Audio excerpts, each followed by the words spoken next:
How do I know? Oh, there it goes. Okay, I see it. Wait, what's up? Hey, Whoa! whoa, I'm good. We are live, baby. Woo! Hey, what's up? What's up, Freeze? I'm so excited to be here What's up, Olivia Grasso? on the My mic. new favorite pop star. Woo! So good to see you. You just dropped a song, which is what we're here to talk about, as well as a bunch of other stuff that you're working on, which is amazing. But it is so good to see you. I love the new song. It sounds so Thank, fresh. thank you Right so off much. the bat, I just have to tell you that.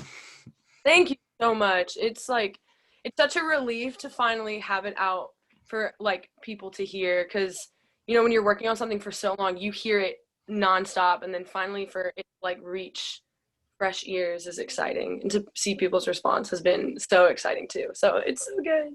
Yeah, Really. for real. It's a big step, right? I mean, this is your first song, I think, at least your first one on streaming.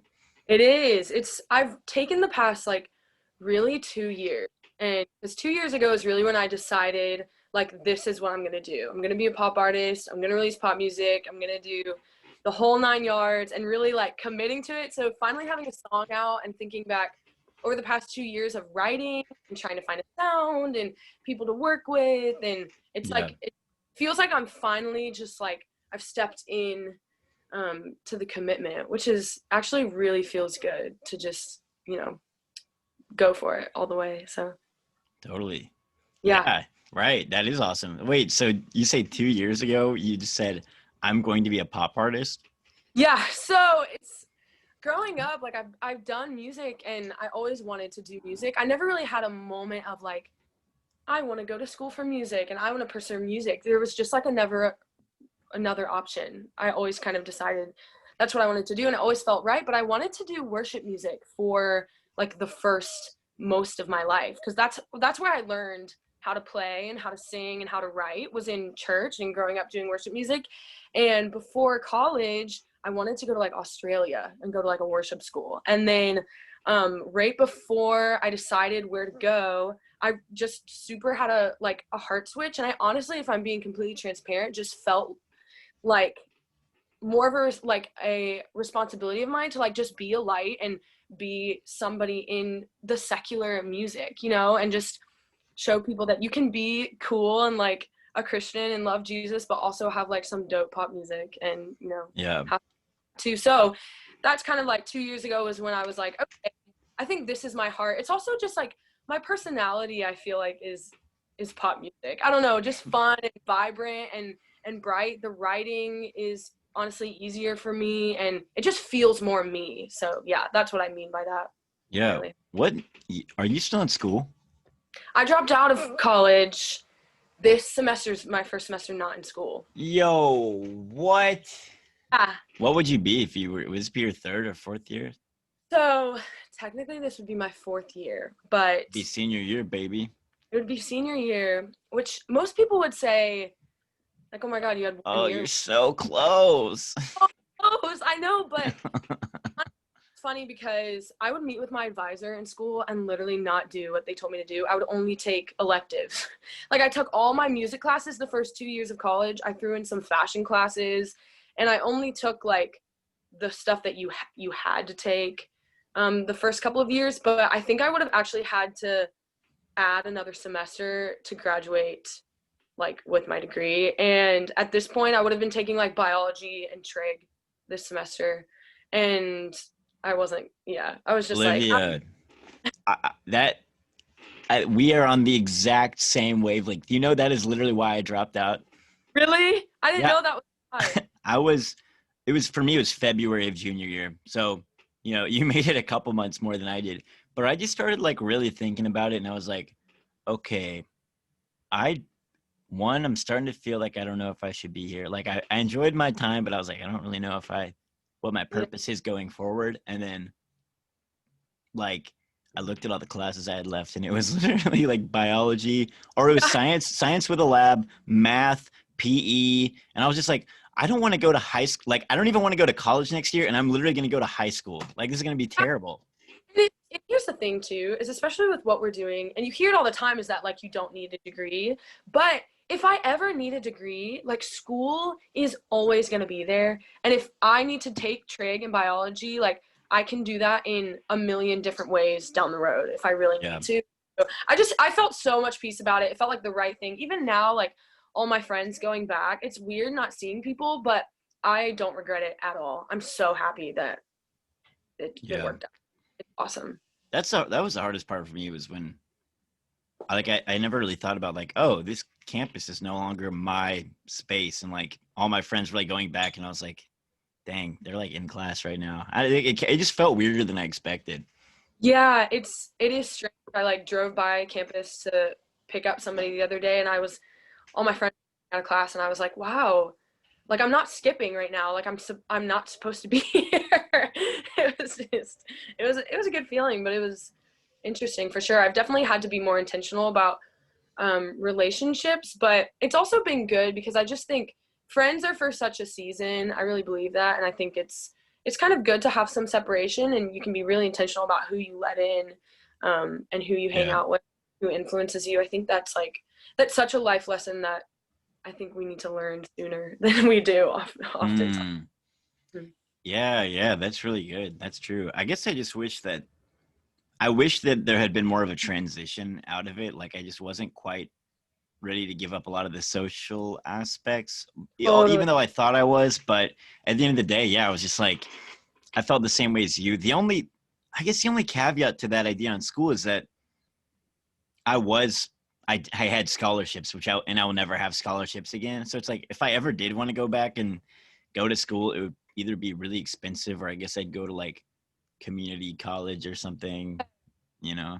Yeah, that's true. And I think it's funny because coronavirus honestly provided like a beautiful transition for me out of things, Mm, because I was kind of like weaned off it a little bit because I wasn't on campus and I was doing classes on Zoom, and so I wasn't really seeing people. And then when I was seeing people, it was online like this, and right. class chilled out. And then the summer happened, and I kind of like slowly transitioned into working on every room and officially getting that to come out.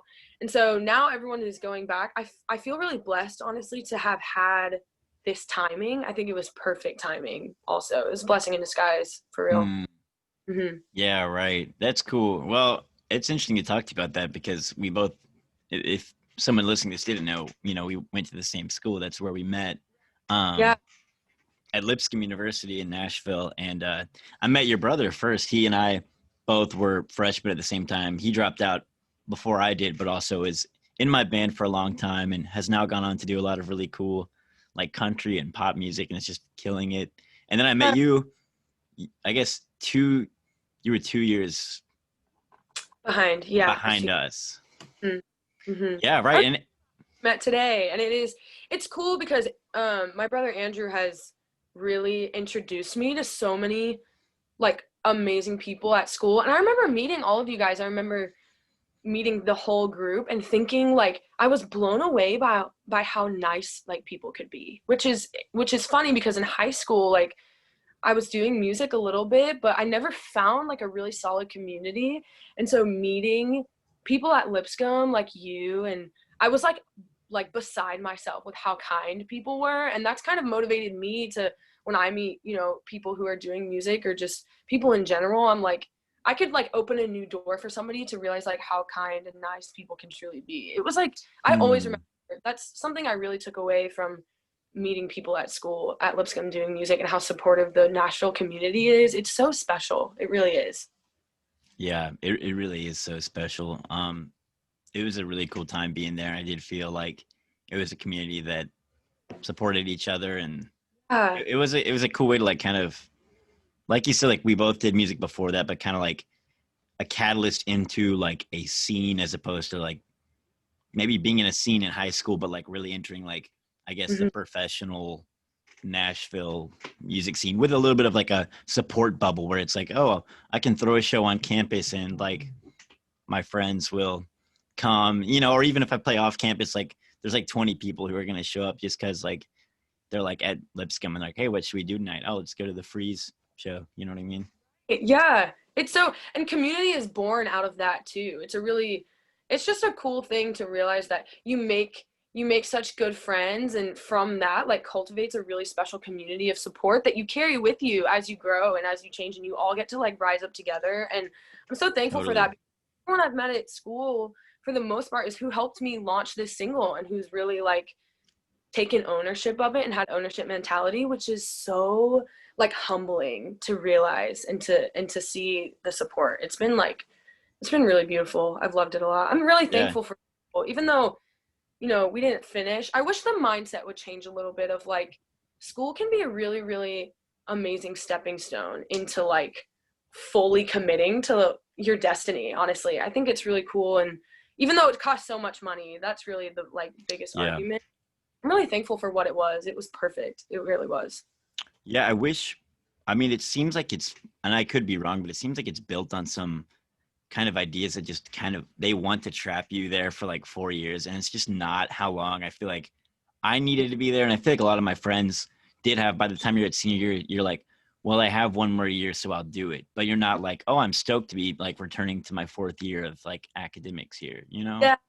Yeah. And we've been in school so long up until that point that Yeah. some itching to run, like start running and go for it. And I think, yeah, I think you and I share that for sure. Some people need 4 years, I wish it was a bit more flexible in that way. I think that Hmm. would be good. Yeah, right. Like if people could just be, yeah, right. Like some people maybe even need 5, other people need like 3 or 2. So yeah, it would kind of be cool if there was just not this standard and all these like gen eds and things, but it is what it is. And I owe so much of that to Brown Bannister. Truly, I met with him. Who's the head of the Lipscomb program, for those who don't know. And I sat down in like October of my junior year, and I was like, listen, this is how I feel. Like, this is where my heart's at, and like, I love this place. I'm so thankful for it, but I just like, I'm like ready to go. And he kind of gave me permission to feel that way, and kind of made me like affirmed my feelings, and was like, let's do one more semester of whatever you need. Like, tell me what you feel like you're missing, and let's fit it all into your last semester so that you can like catapult into the real world, like feeling completely comfortable and equipped, which was like, who does that? So kind. He's amazing. Yeah, that's definitely not like he's not looking out for the interest of Lipscomb. He's not like by doing something like that, he's literally choosing to like prioritize you Yeah. over like this systematic like I need to get all these people to graduate so I can have this achievement and help my school make money. He's just like he did the same thing to me whenever I went to him and told him I was going to drop out. He was like, come to my house for dinner tonight. Like Debbie and I will have you over. And we talked for like 3 hours and like prayed with me. And they were just like, yeah, we think it's probably your time to go. Like they were like, we really don't want that to be true, but it sounds like you just have something else that like you're being called to. I was like, what? I seriously, people like that, man, have a special place in heaven, I believe. It's so good. It's so good. Such a good place. Yeah, right. Wow. So are you living in Franklin now?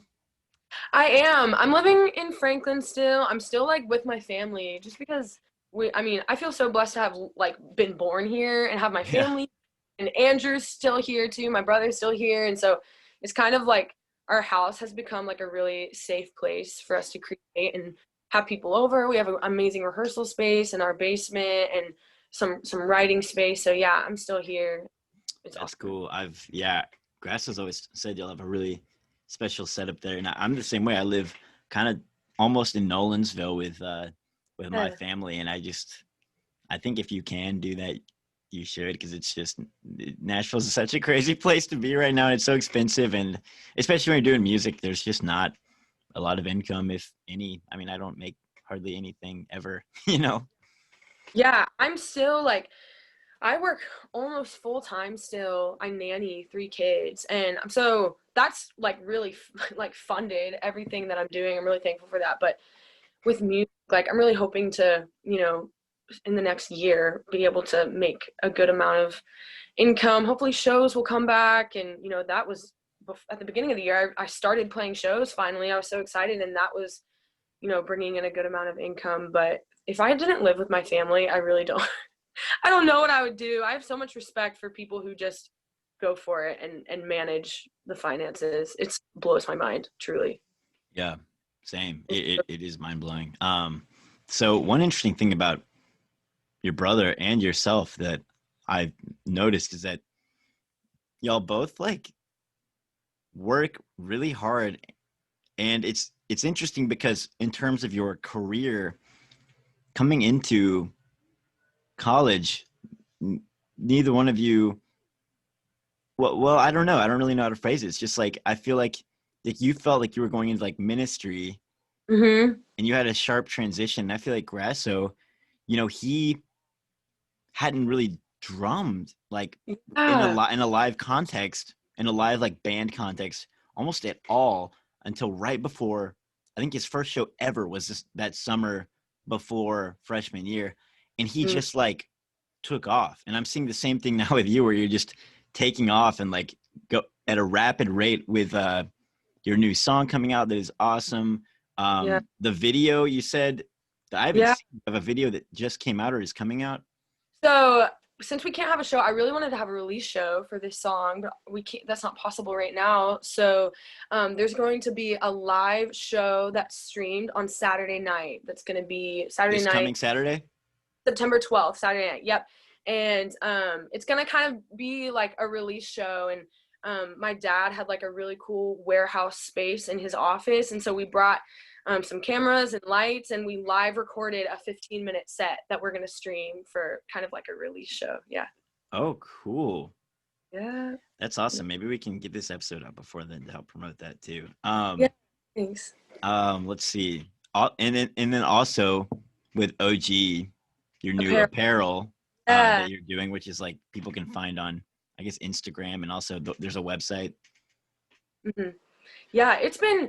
That's so kind of you to say about me and Andrew. I never really thought about it that way, but for Andrew, I remember like the shift for him. Seriously, like in high school, he always drummed, but he was never really like the guy, the drummer. You know what I mean? Right. And one day it was like there was a fire like lit under him, and he just went for it and did something so amazing for himself. So that's such a big compliment. Thank you so much.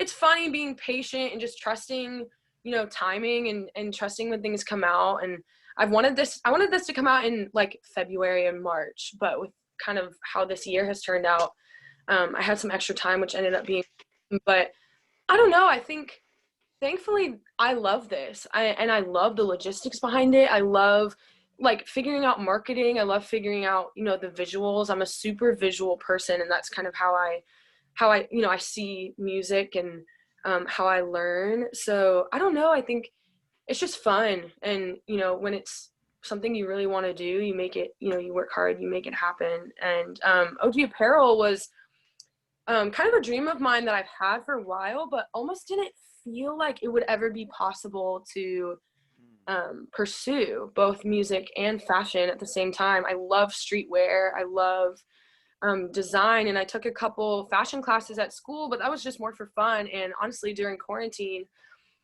one night I was like about to fall asleep, and I was like online shopping, and I found these like cool tie-dye bleached sweatpants, but they were like $100, and I was like, I literally could make these, and I bet if I made them, like someone else would buy them too that doesn't want to pay $100.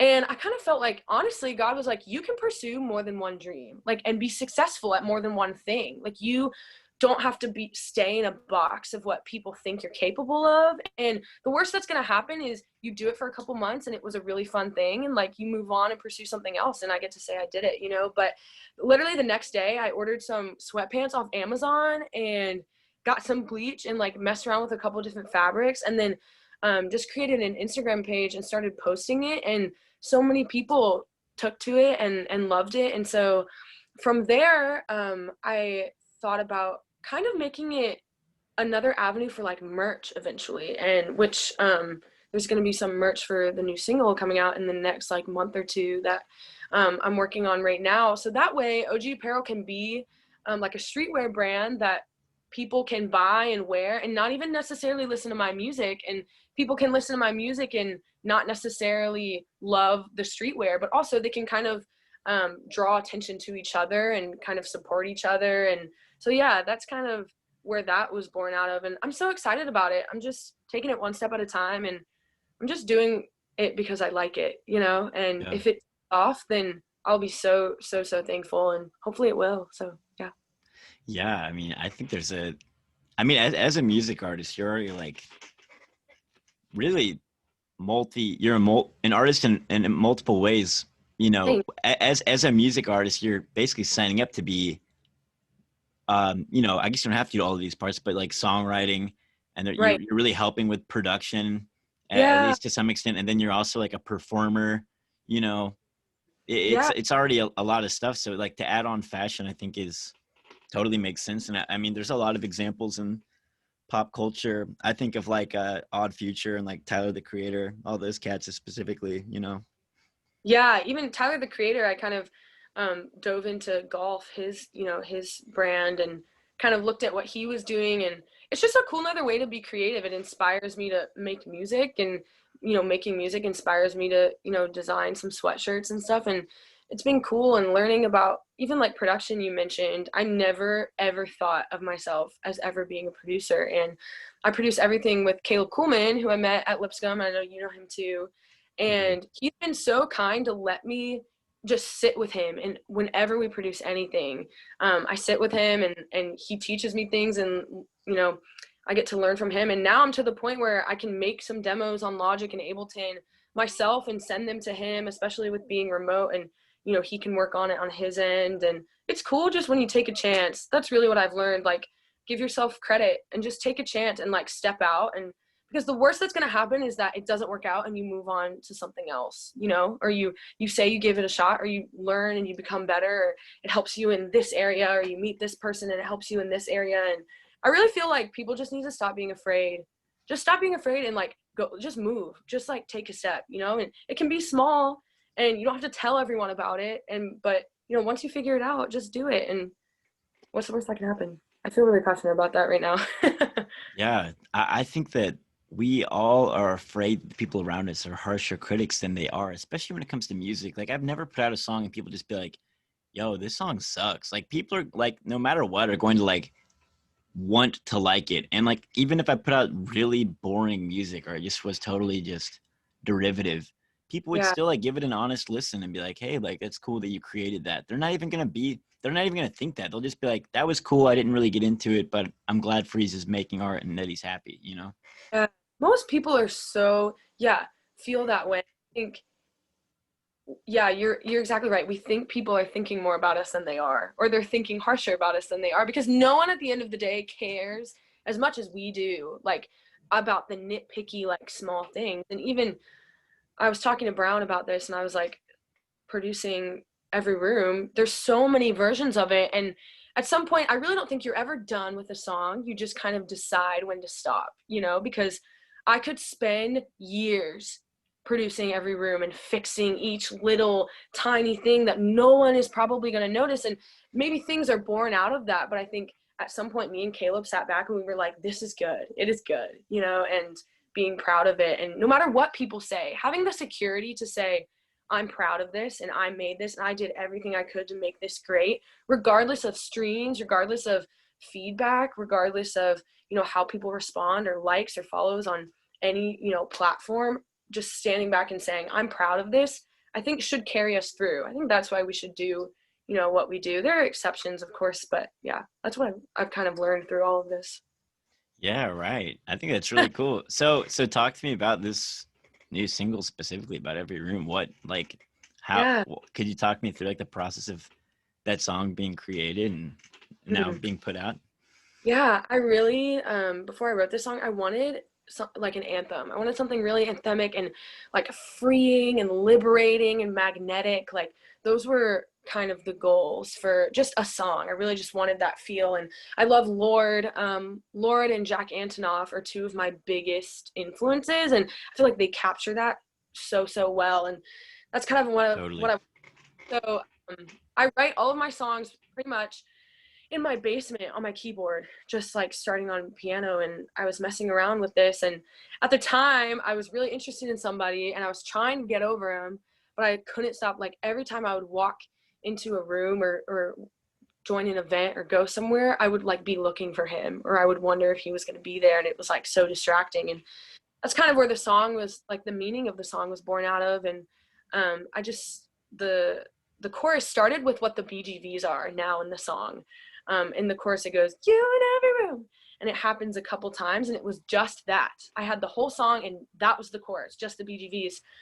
And I played it on my keyboard. I had a voice memo, and the next day I actually went to school, and I showed one of my friends, Zach Lockwood, just randomly. He was around in Starbucks, and I was like, hey, can you listen to this? And just, I trusted him. I was like, can you tell me if you like it? And he was like, yeah, it's super cool. Like, it's, you know, you can scream it. It's like, feels really good. But he was like, maybe see if there's like something else you could add to the chorus. And I was like, okay, yeah, whatever. And another place I write a lot is in my car when I drive. I drive a lot since I live in Franklin. I drive back and forth to Nashville. And so I wrote the rest of the chorus in my car and recorded it and showed my band one night when we were getting ready for a show. I played my first show ever a month after I wrote the song, which is funny too. I wrote the song on September 4th, 2019. And I released it on September 4th, 2020, which was a complete coincidence. Like, yeah. And before I was releasing the song, there's so much going on in the world. I wanted to be really respectful of, you know, not being self-serving and definitely discerning if now was the time to release music. And I was like praying for a confirmation that this was the time to do it. And I saw one of my friends post the original voice memo to a song that they had just released. And I was like, oh, that would be cool to go look. And sure enough, it was September 4th, 2019. So it's kind of a fun fact. But I showed my band and they loved it. I played it at this live show and people heard it and loved it. So from then on, I had like 10 songs together to try and figure out what to release first. And Brown helped me put together kind of like an independent A&R panel. And it was pretty much like a unanimous decision that Every Room was kind of the song. And so me and Caleb spent hours and hours producing. I had my friend Tommy Iceland that my friend Stacy Wilbur connected me with, and he helped me rewrite some of the verses and really massaged it and refined it into what it is now. So it has like a really cool journey that you can see, especially through like the versions that we have in the background and on our laptop. So yeah, it was a cool journey, a learning experience. I'm really proud of it. It definitely was the best song to release first. It's cool. Yeah, right. It is a really cool song to be kicking off your career with. Yeah. Yeah. Are you working on any new music right now? Is there anything else that you're cooking up? Yeah, I'm totally cooking up stuff. We have so many demos that we're going through. I feel like every artist, there's kind of like the song graveyard that you never know if the songs will see the light. Right now we're deciding on two. We're stuck on two right now. We're gonna produce both of them a little bit more and then kind of see what's right and go from there. But I think for this next single, we're gonna try and show like a bit of the darker, moodier side of my music. This song was super fun and bright and you know, dancing around and pumping your fist, which is exactly what I wanted. But it's interesting because people only know one thing from me now, and there's like so much more to me that I want to show. So I think we're going to try and contrast it a little bit and kind of show people, keep the energy for sure, but show people a different side production wise and even thematically. And so I'm super excited. We're working on that this week, actually tomorrow. Me and Caleb are going to get back in the studio and start producing more and even writing more and just kind of see what happens. But I'm so excited to show people. It's so rewarding. It's rewarding to release things and bring people in with me and take them on the journey. I'm excited. Yeah. Is Caleb going to be like continuing to work with you? Is he just been like a big part of this project? Yeah, he's a huge part of it. He kind of was the first person that really like took me seriously because I really had nothing to show for when I got into college. Like I told you, I sang. Sang for ensemble shows, and that's kind of really when people were like, oh, like I think Olivia can do this, which was like a cool feeling. But as far as songwriting, I really hadn't written a lot of secular music before, and I had one song that was like okay that Caleb worked on for a class, and ever since then we've just meshed really well together. We both have like bold personalities, and we're not afraid to tell each other what we think. And if he if he produces something and I'm sitting there, or he writes something, I feel totally comfortable just being like, I don't like it. Like, get rid of it. I don't like it. And he does the same thing with me. And so yeah, he's definitely for the foreseeable future going to be working on stuff with me. I just love him. He's so good. He's so encouraging, and he listens to my ideas, and he gives things a try even if he's not sure about it, which is like all I ask. So he's awesome for sure. He's sticking around. Yeah, and Caleb also is in the band Vanosdale, which are an Yes. awesome band. I love Vanisdale. I love those people. They have the kindest hearts, the coolest perspective. Devin is an amazing writer. He's so supportive too. Behind the scenes, honestly, the Vanisdale boys are like, I feel like part of my support system. Like, they're just so kind, and we get to like send new songs back and forth to each other, and they inspire me so much. Devin, talk about a hard worker. Devin is at the top of the list. He's amazing. All those boys, Caleb, Ethan. It's funny because my band is pretty much Vanisdale, now that I think about it. Ethan Sullivan is my drummer. Caleb produces and plays with me, and they are also in Vanisdale. So we kind of are like a little family. It's fun. Yeah, right. That's kind of the Nashville way, like, you know what I mean? It's just like a lot of people can help each other out and like be each other's backing bands and like producers and stuff. Yeah, we joke about being able to like fill each other's slots if we ever needed. Like, if Vanisdale ever needed, we joke about being able to know each other's music so well just because we're around. It's fun. It's fun for sure. Yeah, that's really special. That's really cool that you've been able to meet and like just be around those people and learn from each other. I also know, do you talk to Cole Shugart sometimes too? Yes, Cole and my brother are like best friends. I always say this about Cole. I don't know if he knows this, so I hope he sees it. But I know that if I ever needed anything, I could call Cole, and he would help me. He's helped me so much with figuring out this release too. He's in the band The Criticals with Parker Forbes, as I'm sure you know, and people listening know. They are amazing. Check them out. They're like making waves in Nashville right now for sure. But I had coffee with him right before, a few weeks before the song came out, and I was just like, here's my plan, here are my questions, here are my thoughts. And he really just kind of helped point me in the right direction and told me his experience and what worked and what didn't work, and sent me some people to get in contact with, and was like so willing to help, and yeah, so kind. Never like, I think when we get into the industry, we have to be responsible with like who we know, and but at the same time not be tight-fisted, and like what I learned, share with you, and you share with me, and we all can like be a team and help each other out. And that's what he's kind of been for me for sure. He's amazing. Yeah, right. I want to highlight something you said.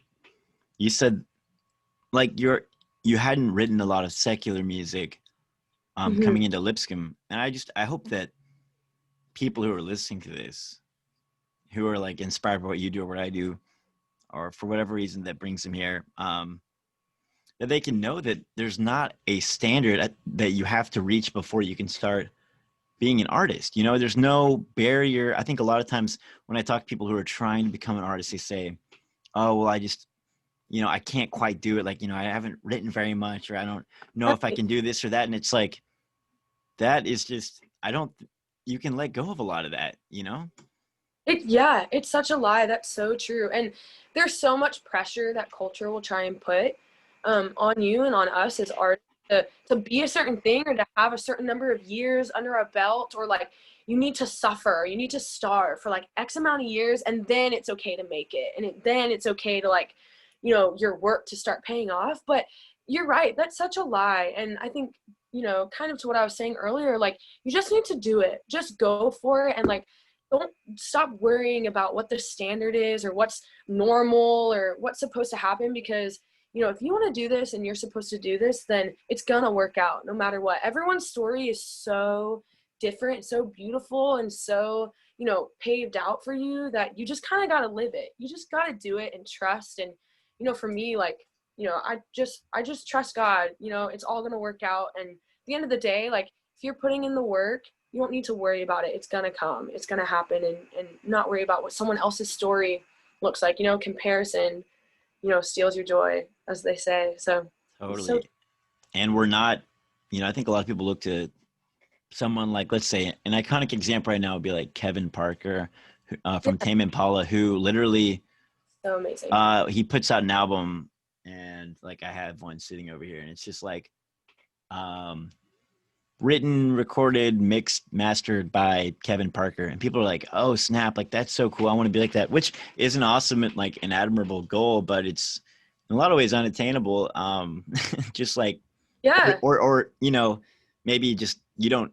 It's a standard that you don't have to reach, and I think a lot of people think, "Well, I haven't written enough songs." Well, you don't even have to write your songs to be an artist. You know, like that's already like a misconception you've created this box and these boundaries and these rules.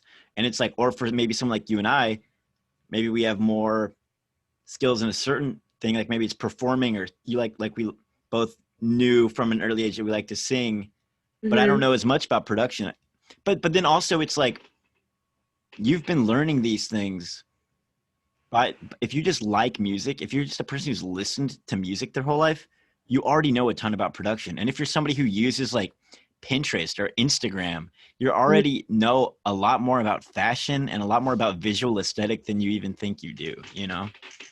Oh, true. And something I heard, I was listening to an interview with Phineas and Billie Eilish actually, and Billie was saying that like songwriting actually doesn't come like super easy to her. Like she has to really work to write, write good songs. And hearing that actually like made me realize that I kind of feel the same way. Like I love writing, and I don't think I could ever go through life without it. But some people can literally just like throw up a song and it's amazing. But I'm not that way. I really have to like sit and craft and like take time, and it really doesn't come that easy for me. But I think I put myself in the box of like, oh, if I'm going to be an artist, then I have to be an amazing songwriter, and it has to be easy for me. You know what I mean?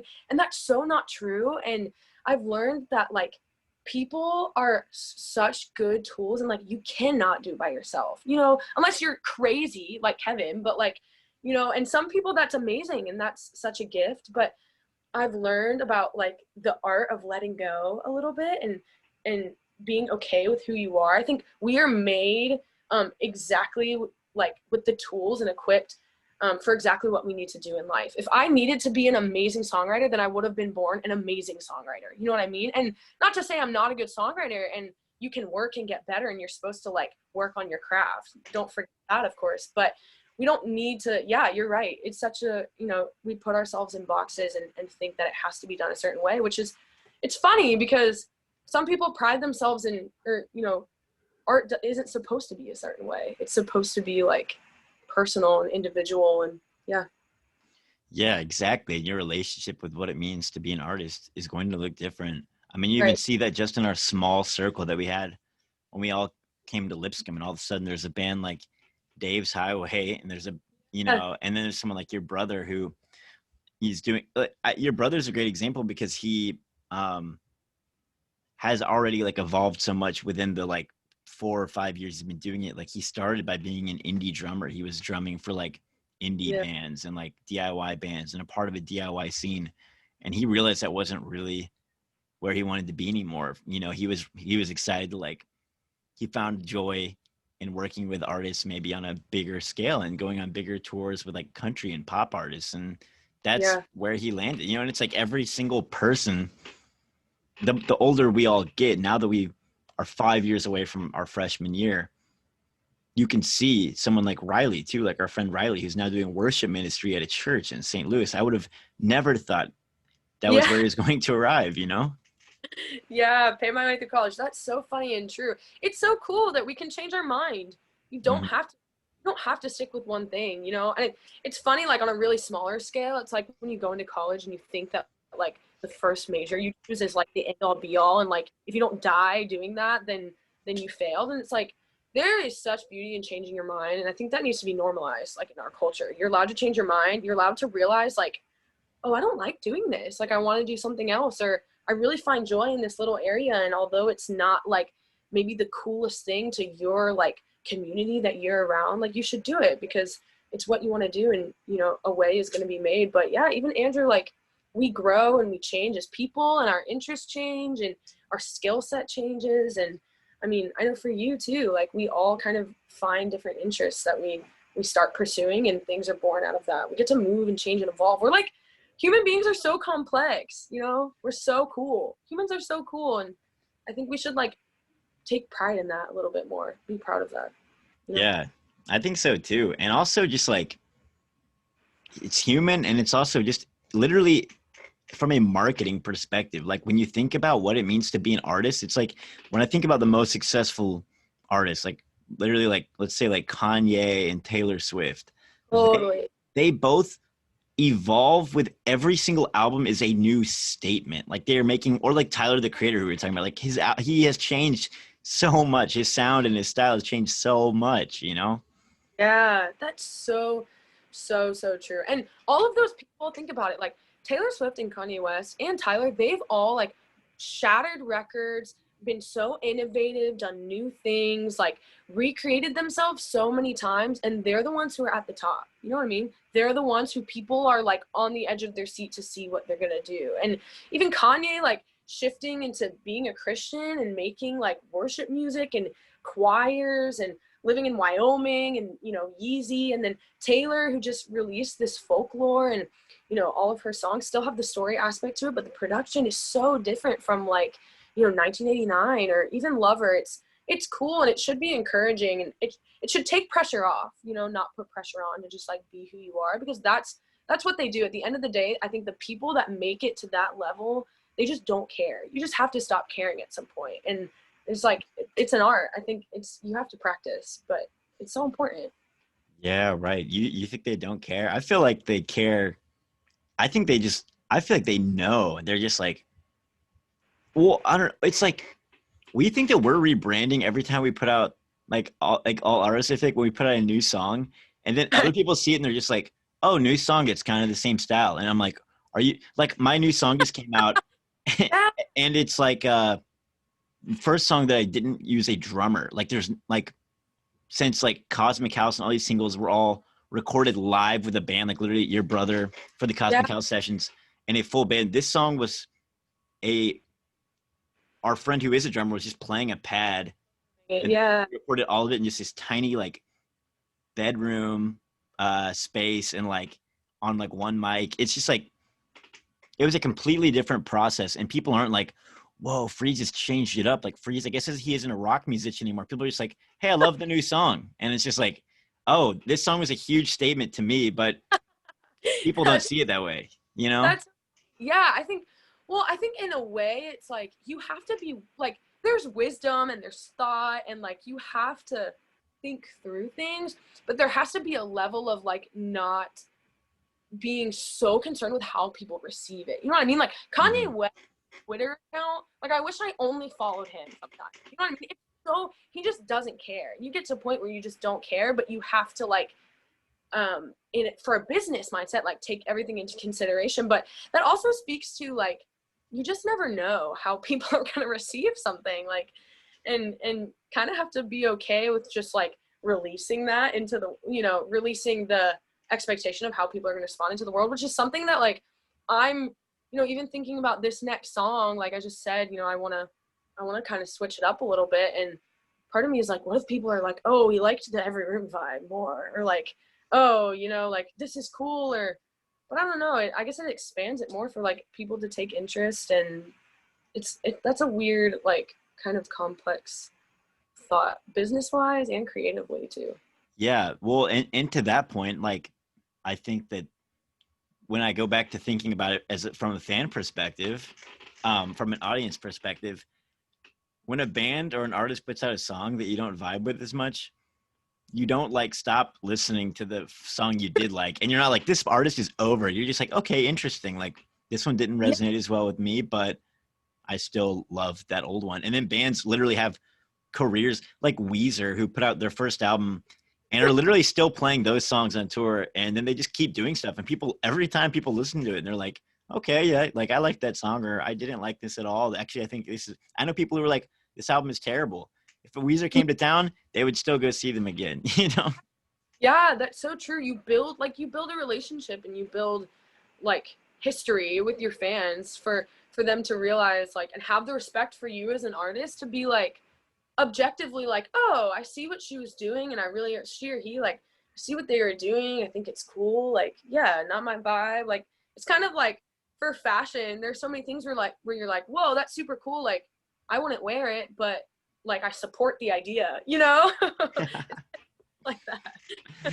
That is so true. And also we like don't live in a world like our parents did, like or even the music we grew up listening to, like even like mid 2000s pop music, like back then with it was the radio and CD sales, and you know your label could make and break you. But now when people follow you on Instagram, they don't unfollow you like as quickly, and they subscribe to your YouTube or like whatever it is, like Spotify. Like you have, I think that like artist to fan relationship has more longevity now, where people are like, yeah, I liked what you did, and like we don't like, there's no one telling, there's no like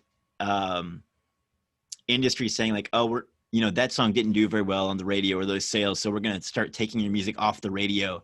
Then you're like, oh, my career has been stifled. It's like doing it independently, you can just like, and just the way you release music on Spotify, there's also more opportunity for songs to just like not land well with people, but people to still just care. Like think about this. If you release a song and you're someone like me, like I've put out, you know, maybe 24 songs on Spotify, 2 albums, 6 or 7 singles. Yeah. If I put out a song tomorrow that is just trash, it will just literally go to the bottom of my Spotify and nobody would ever think about it again. So it's not really a loss, you know? Yeah, it's interesting too, because what like the way our parents grew up, their only way to get to know like their favorite bands, it was very controlled. It was like their music and like the visuals that you bought with the album, you know what I mean? Or like what you heard on the radio, or the like interviews that you were able to get a hold of or hear on the radio or on TV or whatever. And now it's like you can pretty much know everything about somebody. So there's a lot more to like grab onto. There's a lot more to connect with. And so you can't get dismissed as easily. In the same way you can get dismissed very quickly with, especially with like, you know, cancel culture and different things like that, and which is a little bit different. But at the same time, it's like people know so much about me based off of like Instagram only versus like if they only heard Every Room, you know what I mean? And also you get different things from different places. You learn a lot about me from hearing Every Room, but you also learn a lot about me from my like campaign on Instagram and like all the photos that I've taken or the graphics or designs or like just my personality on my story, like a stupid story on Instagram, you know, they didn't have that. So being able to like learn about an artist was very controlled and it was very limited. So I think it provided more room to be like, oh, this, yeah, never mind. Like this wasn't what I thought it would be, you know? Yeah, totally. And culture is so fractured now. There's like a market and like a niche room for every single Yeah. specific idea and vibe that you're not, you know, you don't just make pop music, but like the 2 artists you named, who were that you named? Said Lord and Off. Jack Antonoff. Yeah. Right, like there is like a whole world of people who specifically like those 2 artists and like love to see what you're making and listen to it. Right. Right. And even with it, it's funny because even with like Jack Antonoff, for example, he produces for Taylor Swift. He's in Bleachers. He was in Fun. He does Lana Del Rey. He's done Lord. He's done, you know what I mean? There's like so many avenues for him. Like I'm a Jack Antonoff fan for probably a completely different reason than a Taylor Swift fan is a Jack Antonoff fan. And maybe even very niche similar ways, but it is so fractured within also the opportunities to create with different people and for music to sound so unique now and genres crossing over, and there's a lot more freedom and in genre, I think too. That's a really interesting thing. But yeah, and Lord and her writing, and there's so many different reasons you can be fans of somebody, you know? It's interesting. Yeah, totally. There really are, and a million avenues as well. Like we're also, you could, that's a whole new conversation of like how many channels you can now create content on and be like, oh, follow me on this and that, and I'm putting out some TikToks and Snapchat and whatever, like videos on YouTube. You know? I know it. It's wild. I mean, even TikTok's a perfect example. I literally was on TikTok for like 2 weeks during quarantine, and I made like probably 8 like little covers, and they did pretty well. They got a you know, a good amount of views. And then one day I found this like hilarious, it was sheet music called Coronavirus Etude, and it was like this funny sheet music of notes written on a staff glistening up and down the keyboard, and then like hitting all the white keys and hitting all the black keys, but it was with a Clorox wipe. That was this music. And Andrew actually showed it to me on Instagram, and he was like, this needs to be a TikTok.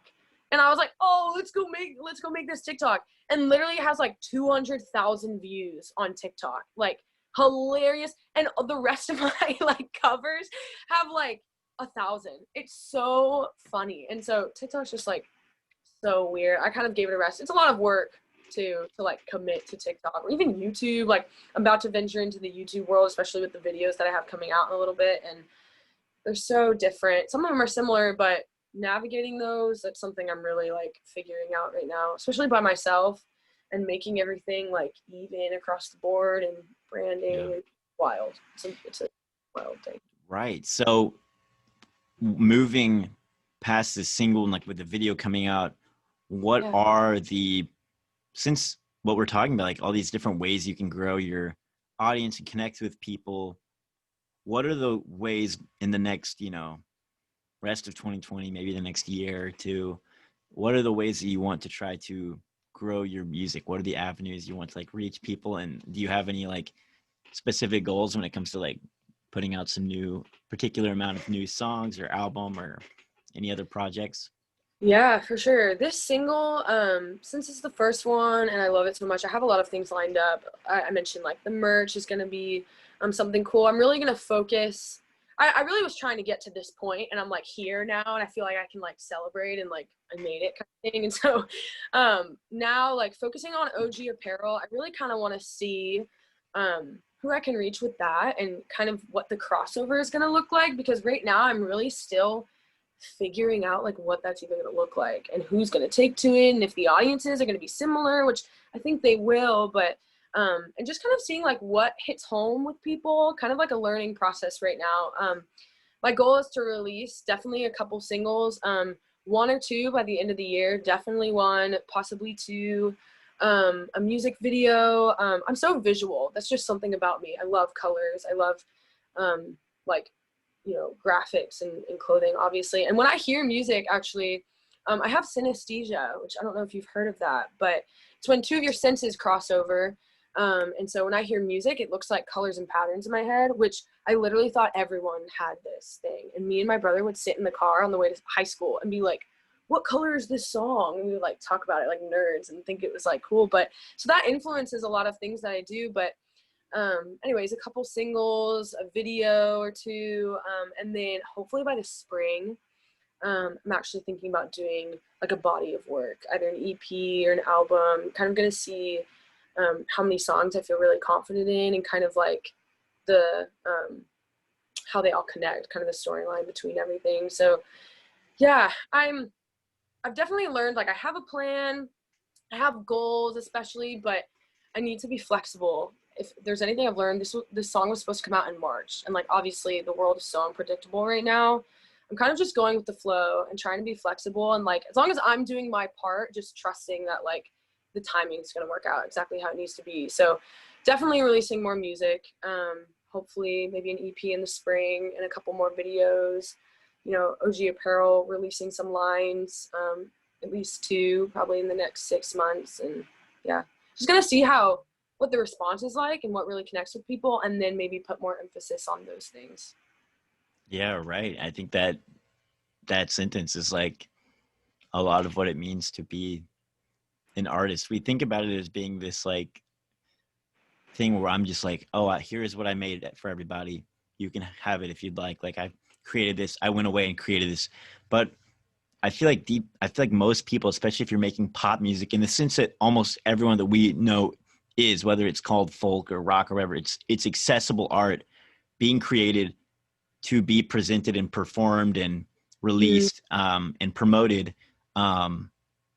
There is a relationship you have with the people you engage with, and you respond to their like needs or wants to some extent. Like it's not as just much of a monologue as a dialogue sometimes, you know?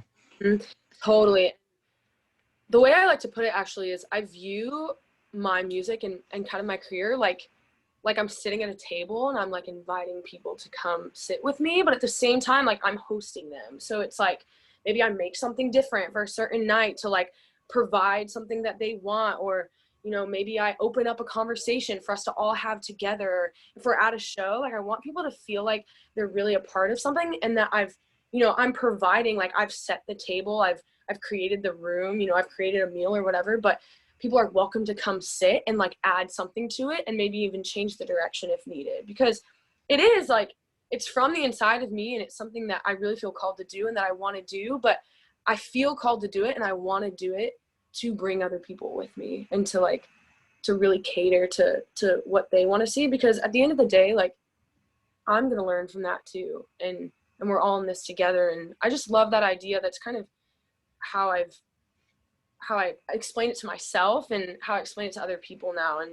just like all sitting together and hanging out. I like that a lot. I think that's a really cool idea. I never quite heard it like that. That's cool. Thank you. Yeah. Yeah. I mean, it really, because it really is like your table. I mean, when you're creating the art, it is your context in which you are communicating and creating. But there is like, so when I say like a dialogue, like there is like conversation, there's people and you're together when you're creating, or maybe even the collaboration between you and the people who are creating the music with, but it is your table. And at the end of the day, like if you wanted to, you could ask everyone to leave. You could leave, or they alone. can more chairs. We can make the table longer. Like there's just, I don't know. It's being flexible, but also like having a direction and like having a mission, I think, at the same time. Yeah, right. That's cool. Well, that's exciting. You got a lot of exciting stuff going on. I'm excited to see what you do with OG and with YouTube with this video coming out. Thank you. Do you I know you said you are looking to perform more too. Are you going to be, well, I guess this video you're putting out is kind of doing the best you can, the closest thing you can to live. You're performing, right, being captured and put on the internet. Yeah, we did it all in one take. It's all, we did it multiple times and just had a couple different videos, and in it I'm engaging and trying to engage with the people that are going to be there and listening. But I miss shows, for real. I just got started playing shows right before Corona, and so I miss it a lot, and I'm excited for whatever that looks like in the future. But I'm just like, performing is one of the things I love, like jumping around a stage and with people that you love on stage, and the flexibility that comes with it and the energy that comes with it. I just miss it so bad. I'm excited for it to open back up, but who knows what that's even going to look like. And I'm interested to see, like, being a new artist too, like the artists that have been performing for years at the same locations here and like have connections. Like, obviously I'm just interested to see what it's going to be like entering that that kind of community again. I'm excited, but yeah, I miss it for sure. I'm sure you miss it. I mean,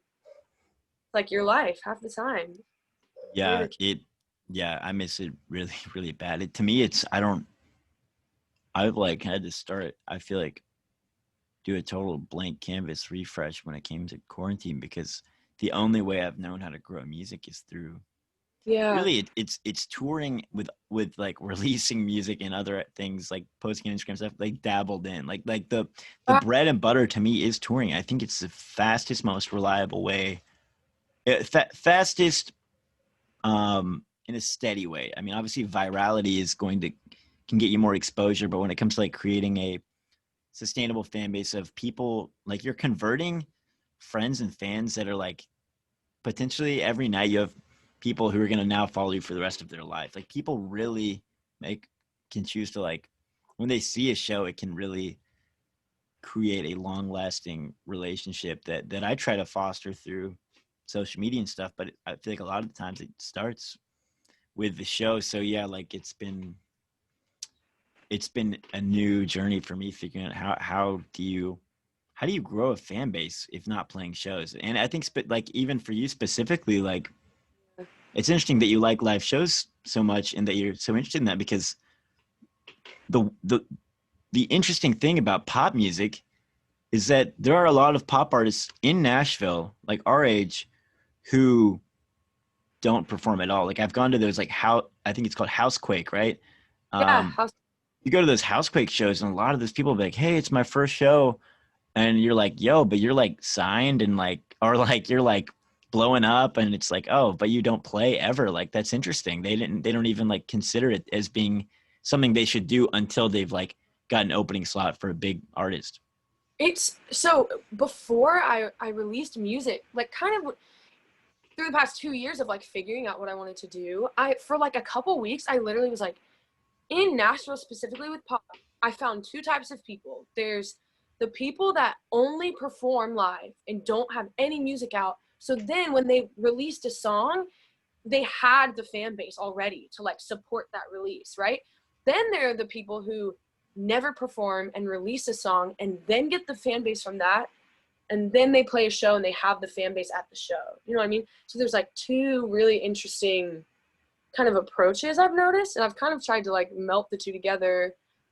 Obviously right now, like again, it's kind of difficult, but I didn't even think about like that's totally like one of the main ways you gain a fan base. And I guess I'm hoping that after this, like I'll learn enough without performing that it just hopefully makes it a little bit easier. But in Nashville specifically, it's just like a lot of connections too, and meeting people and like going to shows and meeting the people that are at the shows and hanging out and making friends with people. And so I kind of was like just getting into that, and I felt like I was like on the cusp of like breakthrough with really making good connections. So it's just going to be a really interesting thing to navigate again. And I know it's going to turn out okay, but it's like I don't know, it's weird. Yeah, behind the like living room that everyone exists within like social media content creation, and there's also shows, and you see them both, and on the surface you think, I'm going to this, or I'm seeing this content because Mhm. of an algorithm or because it just exists within my natural ecosystem. But behind behind that, there's things happening. And so when it comes to the internet, I get especially freaked out because I know even just whatever shows up on your feed, there are ways that these labels and like the big money interests can set these things up, even like doctor these algorithms, or Yeah. to promote those artists. And especially I see it when it comes to playlists, because I'll just be like, oh, I know this song's gonna be great, like I know people are gonna like this. I never once get on like a Spotify curated playlist, and I understand there can also be like, I'm not saying I deserve them. Oh, I need to be on play, but it's just like, then you have homies who are signed, and it's like every song they put out gets put on a really good playlist. And so I think one thing that also like has always moved me towards, and my friends who make pop music towards shows, is the security. And like, although like, yeah, big tours and stuff, there's going to be management and labels and booking agencies behind it. When you play a house party, you're undeniably connecting with a group of people, and Right. it feels like a really solid and safe momentum. But at the same time, like now with quarantine, I'm realizing there are some like tried and true ways you can like create content, and like through like organic things like your friends resharing it, there are Right. opportunities to kind of have the thing that I feel like is like safe and Right. organic. You can have that online as well, even though like, even if you don't have um, like the industry behind you, if that makes sense. Instagram doesn't like social media doesn't make it easier, honestly, too. I was doing a lot of research about like, posts showing up on people's feed, and the average engagement that you are guaranteed on a post is 4% of your followers. Did you know that? Wow. So if you have 1,000 followers, if you get 40 likes, that's like the average. Like you're doing good, pretty much. And so I just don't think Instagram makes it easier. I think they know when you're trying to promote something, because I feel like your engagement like goes down, and you're like, not that, I mean, it's just hard because not that it's the end of the world and it's all about numbers, but at the same time, like you need support from people, and you want people to hear about it, and you want people to see things. And it also takes, I'm pretty sure actually, Cole may have said this to me, but it takes 11 impressions for somebody to like move and like do something, do like a call to action on average. So if only 4% of your followers are seeing what you post, and they need to see it 11 times to actually like do something, what? Are you Right. kidding? It's like, and eventually you just have to do it, and have to, you kind of just let go of, of control.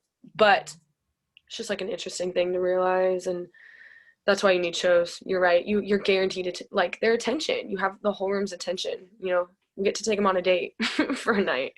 Totally. And even like I said, like the doors to performing can feel sometimes like they're even weighted by these gatekeepers and controlled. And especially I see that when I'll be grinding on my, 20th like DIY tour, playing like 20, 30 shows in a month or something. And then all of a sudden it's just like, you get on your phone and it's just like, oh, this band, oh, my friend is opening up for this massive band. And you're like, how did they get that? And it's like, well, oh, it's through their manager and their label and their booking agency and this PR team. And it's like you said, I mean, it is genuinely disheartening because you're like, wow, am I just, should I have just spent all my time just like, should I just go back home and just send emails and try to wine and dine like business executives? Was that the whole way? Am I lying to myself by thinking that honestly creating art and playing shows is going to get me anywhere? And I still like feel that way sometimes, but the one obvious thing is that you can't, like you said, everybody's got their own story.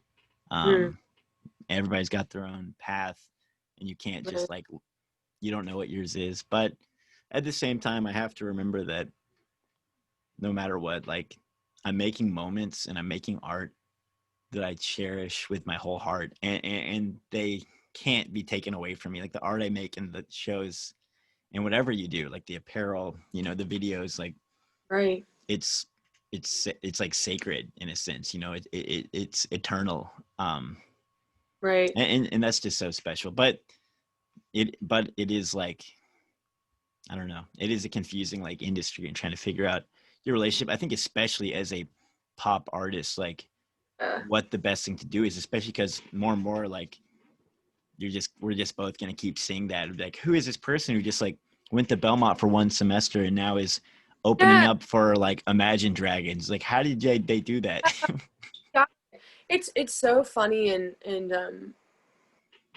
it's interesting too, because I like eventually, like I want to have a major label deal, and I want to be touring for like the whole year, you know what I mean, and have that crazy life. But I've tried to find avenues as like an independent artist that's just starting out, to show people that like, because you're independent, like it doesn't have to be this way, you know what I mean? Like we can get it, like we can make it, we can get those opportunities that like the major labels provide for a lot of people. It might be harder, the path might be very unconventional, and you might have to get a little creative, but I feel like that's part of my mission of just like even connecting with the fan base. Like we can do the things that major label artists do, you know what I mean? Like we don't have to have a label. And part of me is like, I don't know, do we have to have a label? Like I'm kind of figuring it out right now, but I would love to show people that it's not one, like it doesn't have to be this way. And maybe it does have to be that way, but I'm really trying like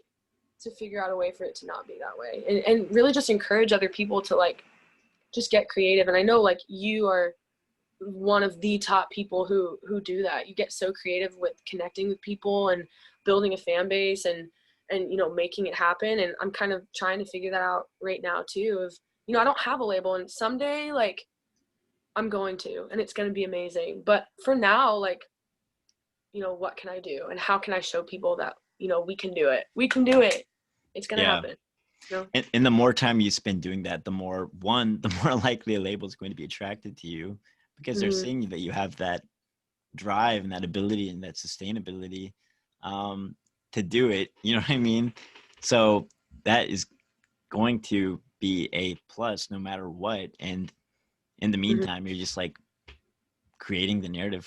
You're just telling the story, and it's like a great story to have. And it's special. It's kind of funny because it's like, oh, I want a label, but like I don't need you, I can do it on my own. And then they approach you and you're like, oh, I want you, please. It's like it's a funny cycle, actually. It is a funny cycle. And I think the longer I stay in the industry, the more I realize it's like a label is such a big package of things. It's like there's someone who like helps you get management, helps you get a booking agent.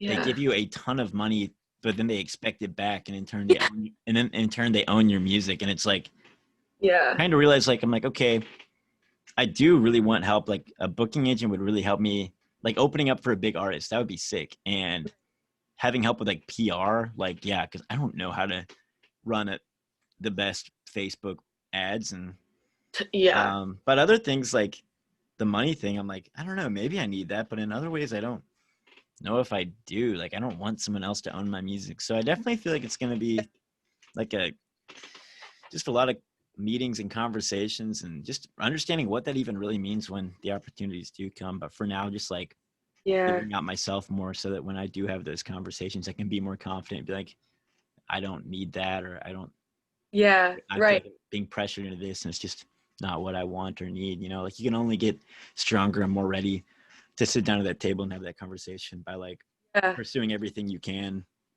right now. You know. Yeah. We'll come back when you and I have conversations, Freeze, and we'll notes and talk about what we figured out if we figured it out. Yeah, we will. Come back on the show sometime too, for real. I'm gonna keep doing this hopefully for a long time. So whenever you have You something else to promote, come on. I love that you are doing this. Thank you for doing this. Seriously. This is like such a blessing to the community, for real. For artists and for fans to hear, and you're such a good interviewer and such a good person to know and be around, and you're awesome. So, thank you. Thank you. Thank you so much. That means the world to me. Of Thank you. course. Of course. Tell your whole family I said hey, if you will. Will. I absolutely will. They love you. You always come up in conversation. For Well, real. I love you and I love all of them. I love the whole Grasso family. So, um, Yay. Of yeah, it's been cool chatting. Thank you. Thanks for coming on. course. Thank Um, you. for everybody listening, just to go through it, thank you for listening to this whole thing. And you should, one, listen to Every Room by Olivia Grasso on Spotify, Apple, whatever, everywhere. Saturday, September 12th, whatever day this comes out, will that be up even if past September 12th? Can people Yeah. keep watching it? Yep. It's going to be on 7 p.m. September 12th. There's going to be a live stream, and then it's going to be up after that. Cool. So check out this, like you said, 15-minute set. Yeah, kind of like a release for Every Room. Sweet. And then if people are on Instagram, they can obviously follow, is it Olivia? J. Grasso. That's right, the J. Olivia J. Grasso. And also OG Apparel. Yep. Which is OG underscore apparel. OG __apparel, which OG, it was kind of hard to get, but we found something. I love that. It's a perfect name. OG, Olivia Grasso, OG, like original gangster. There you go. Yeah, cool. Have a good rest of your day. It's been awesome talking. Thank you so much, Freeze. No problem. Peace out. Bye.